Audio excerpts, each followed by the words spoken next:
Welcome to the channel, welcome to today's run through of all the latest Manchester United news and transfer updates, keeping you right up to date with everything. I'm Jamie. Before getting into it, smash a like on the video, subscribe to the channel if you're new, and let's jump straight into it. So let's kick off with a little bit of news regarding one of our wonder kids. JJ Gabriel is taking part in first team training today. Posted the photo that's on the right on his Instagram and online, saying that first team training has also been confirmed by Simon Stone in the BBC as well, suggesting that this wonder kid, and he is a wonder kid as well, absolutely fantastic player, smashing it for the under-18s at 15 years old.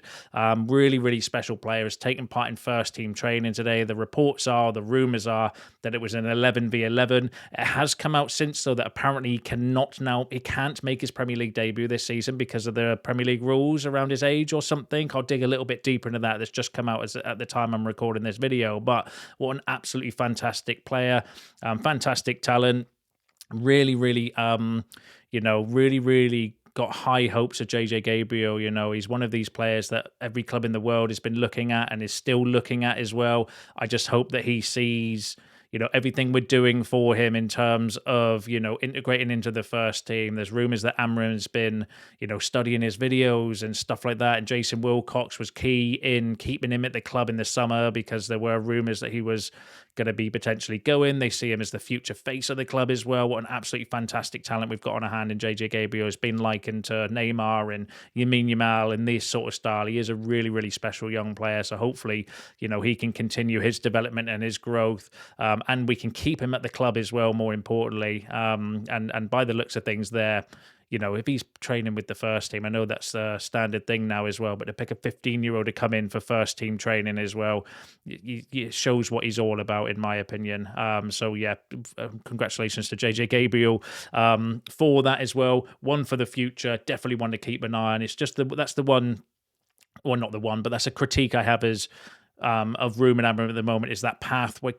We need to create that pathway to the first team for our young players. But I understand that at the moment, Amorim's concentrating on the first team. He doesn't want to bring young players through if it's an unstable environment to which to help their development, which is fair enough, I suppose, because, you know, over the years, maybe that's where we've gone wrong with a few of our young players, thrown them in at the deep end in an unstable first team, and then it's sink or swim. And, you know, some have made it, some haven't made it, some have gone elsewhere where there's less pressure and a more stable environment and done well. We've seen some that have gone elsewhere and not done very well as well. So maybe that's the right approach. But you can tell me what you think about that in the comments below as well. But yeah, JJ Gabriel training with the first team today as well.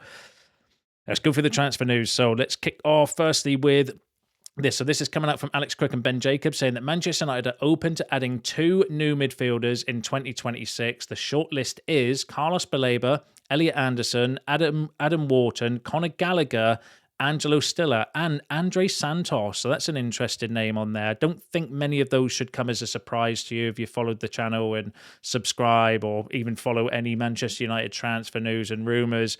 We know Carlos Baleba, we know Elliot Anderson, Adam Wharton, Angelo Stiller. I've got an update on him in a second that I'm going to run through. Conor Gallagher could be one to watch on, but Andre Santos as well. There were actually links with him in the summer, weren't there? Potentially when it was the whole Garnacho to Chelsea sort of deal. There were potentially some rumours that maybe we were looking at Andre Santos at that time as well. So that could potentially be one to keep an eye on. Give us your thoughts and feelings on that. But according to them, 2 midfielders for 2026. Carlos Baleba, like, who are you picking? Who would your 2 be out of that short list of 6 then? So if you've narrowed it down to this short list of 6, according to that, and this will probably change tomorrow because we've been linked with like 20 odd midfielders now, so I'm sure there's going to be extra names that maybe get linked with us as well. But give us your options, give us your choices. Which of those 2 would you go for? It's a difficult one because I like Baleba, but then his form at the start of this season is concerning. But there is a report I'm going to bring you in a second which might answer some of those concerns as well. I like Elliot Anderson, I like Wharton, I like too many of them. But as a partnership, maybe for people that are more Premier League proven, maybe Baleba and Anderson, I think, for me personally. But, you know, I'll probably change my mind tomorrow.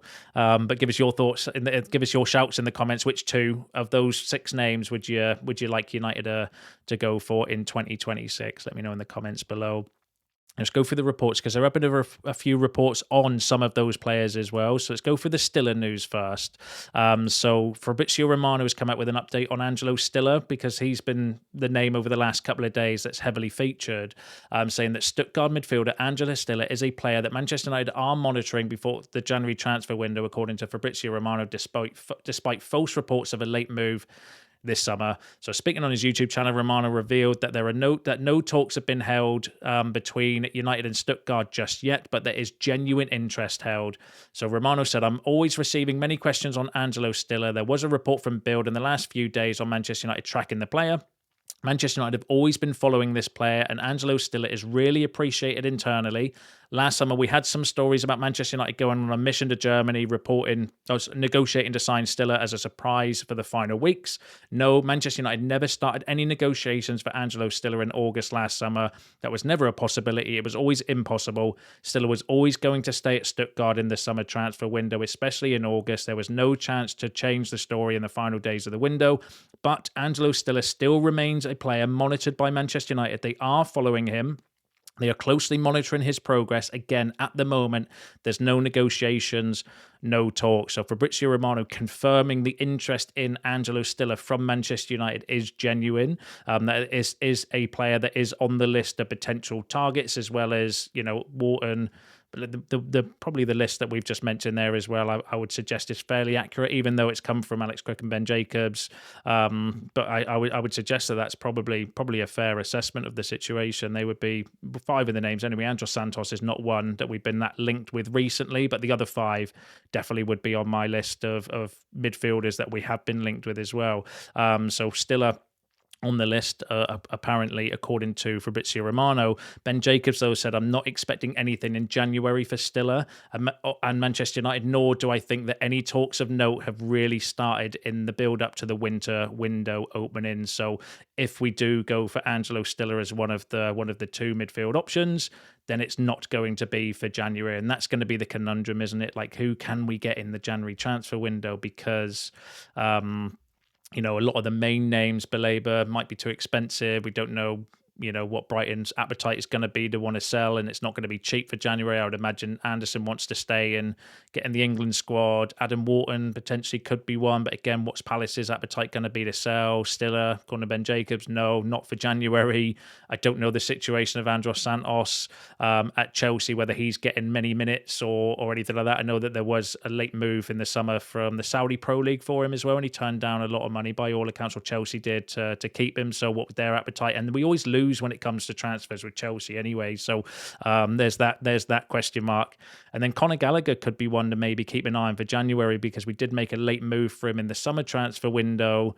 And obviously he stayed at Atletico Madrid, but he's not getting that many minutes as well. So that leads me nicely into the Gallagher story. So this is coming from Ben Jacobs firstly, saying, "If Atleti open the door for a loan formula for Conor Gallagher this season, I think that's a deal Manchester United will do.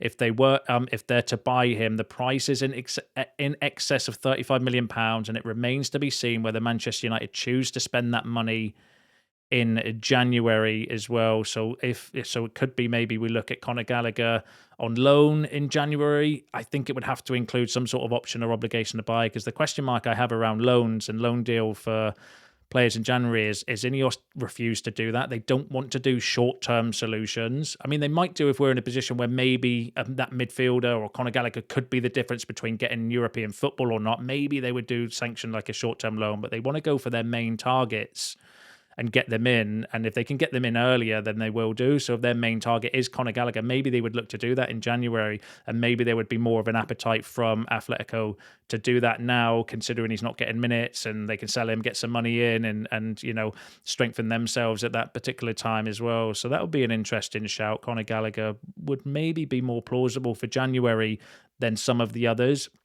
But it's early days. We need to wait and see what actually develops and what happens. But I'd keep an eye on the Gallagher stuff for you, because that does seem like somebody that's plausible. The other one was Ruben Neves as well. Ruben Neves potentially as well. But again, we don't know whether the interest in him is that serious, whether he is on the short list of midfielders we would be looking for or not. But yeah, give us your thoughts and feelings on that in the comments below. Now let's go through an update actually on Carlos Baleba, which does explain a little bit maybe around his situation and some of the concerns that you and I share regarding his start of the season as well. So this is coming from a report in The Sun, so we do need to take it with a pinch of salt. However, the journalist reporting on it is actually quite good by all accounts when it comes to like African players and stuff, saying that Carlos Baleba has held private talks with Brighton manager Fabian Hertzler amid persistent links to Manchester United. The 21-year-old midfielder has struggled for form this season after the Red Devils held talks with the Seagulls over a summer transfer. And then it goes on to say in the reports that Sun Sports understands Man United are continuing to monitor Baleba's situation closely, but he has reassured Hertzler of his commitment to the club, and we can reveal his struggles on the pitch are not solely down to the speculation about his future. Behind the scenes, Baleba has been battling a knee injury that disrupted his pre-season preparations. The knock limited his fitness levels going into a new campaign, and it took a toll on both his confidence and consistency during the opening weeks of the season. Encouragingly, Baleba now appears to be finding his rhythm again. He has shown signs of returning to top form in Brighton's last two matches against Wolves and Newcastle. So according to this report in The Sun, they're saying that Carlos Baleba has actually been carrying an injury or recovering from an injury at the start of the season, which has contributed to some of his poor performances, which, if that is to be believed, where does that put you? Where do you feel now around Carlos Baleba? Because I know a lot of you had concerns around his start of the season, because he hasn't been very good at the start of the season. But according to The Sun and, what is believed to be a fairly decent journalist when it comes to like African news and African players as well, they're suggesting that actually he's been carrying a knock, or he had an injury in the summer and then he's just been recovering from that injury, finding his feet, finding his form, finding his rhythm, and finding, making sure that it's okay and that sort of thing as well, which would make sense, actually. It would make sense, because I know my concern with Carlos Baleba has been, you've been linked with United and your form's dropped off a cliff. So is that the right character and right personality that you want for United? Because the pressure is going to be too much when you actually sign for the club, not just being linked with signing for the club. But if that story is to be believed, then actually, maybe he is picking up his form and maybe he has just been carrying a knock. And in which case, if his form picks up between now and January, would we then go back in and make a move for him? Depends on the price, depends on what budget we've got and stuff as well. But he is seen as still the number one choice and target that we are looking for. But there are concerns around his form. But if his form is because he's been injured, then maybe it puts him back to the top of the list as well. But give us your shouts on that in the comments below, as I'm sure that you will. Now let's go through. Final story I've got for you is regarding exits. So it's regarding Joshua Zirkzee again. So it's looking more and more likely he's going to be potentially looking to leave the club in January. So this is coming from Jeremy Cross in the Mirror, saying that Joshua Zirkzee to ask Manchester United to leave in January transfer window. So Joshua Zirkzee knows he has no future at Manchester United and will leave in January as he looks to keep his World Cup dreams alive. It says Joshua Zirkzee will ask to leave Manchester United in the next transfer window, and West Ham are leading the chase to offer the Dutch international an escape from his Old Trafford nightmare. Zirkzee has endured a tough spell at United since joining them from Bologna in a £36 million deal when Erik ten Hag was still in charge. The forward has failed to make an impact and went on to become a figure of fun amongst United fans due to his lack of goals. I wouldn't agree with that. I don't think he's been seen as a figure of fun. I think actually there's a lot of respect for Joshua Zirkzee from your comments, and people I interact with regarding him are all saying he's just unlucky. Like, there's a player in there and we want to see him more. I mean, he's not exactly been breaking goal scoring records or anything for us since he signed, so I wouldn't put him up there as like one of our best ever signings, but I think he showed promise. It is just, he's just not playing now. So what can you do? It goes on to say that United boss Ruben Amorim has decided Zirkzee will not be part of his long-term plans, while Zirkzee's situation has been made worse by summer signings of Brian Mbeumo, Mateus Cunha and Benjamin Sesko. Zirkzee has fallen down the pecking order and knows he has to leave United in a bid to revive his flagging career. It's understood United bosses will listen to offers for Zirkzee in the January transfer window. It's believed to be a loan, though. I can't, unless we do get some, maybe a club would come in and make a permanent offer for Joshua Zirkzee, but the feeling is it's more likely to be a loan. Now, this was an interesting report, though, from Rich Fay. Now, Rich Fay is normally quite decent when it comes to United news. I'm not going to read it all, but it says it seems unlikely Mainu will be allowed to leave in the January transfer window when there are so few options in central midfield, though an exit for Zirkzee appears to be more likely than ever. The 24-year-old has played the third fewest minutes of any United player this season, only ahead of Aiden Heaven and Tyler Fredrickson and less than Andre Onana. He has only played 15 minutes since August. Amorim might insist every player will get their chance, yet even with Sesko out of the starting lineup, it is unlikely Zirkzee will be given a chance instead. United adopted a fluid front three at Anfield, and this is the more likely plan B for the remainder of the season when they are without their star striker signing. The United head coach does not believe Zirkzee is a clear number 9 and thinks he lacks the strength to hold the line in his tactical approach. It means the Dutch forward is only going to get a chance as an attacking midfielder where he is behind Bryan Mbeumo, Mason Mount, Cunha in the pecking order, while Bruno Fernandes and Amad Diallo might be preferred options in that position as well. So what Rich Fay is alluding to effectively is that if Amorim does not see him as a striker, if he sees him in one of those 10 positions, where are his minutes coming from? Because he's obviously going to play Cunha, he's obviously going to play Mbeumo as well in that position. We've seen at the start of the season already, Amad Diallo's played in there when we've had injuries. Mainu could be given an opportunity there. Mount's been playing there. Bruno could play there as well. Like, where actually does he fit in this team if he doesn't see him as a backup striker, if he sees him more as an attacking midfielder or someone for that 10 positions?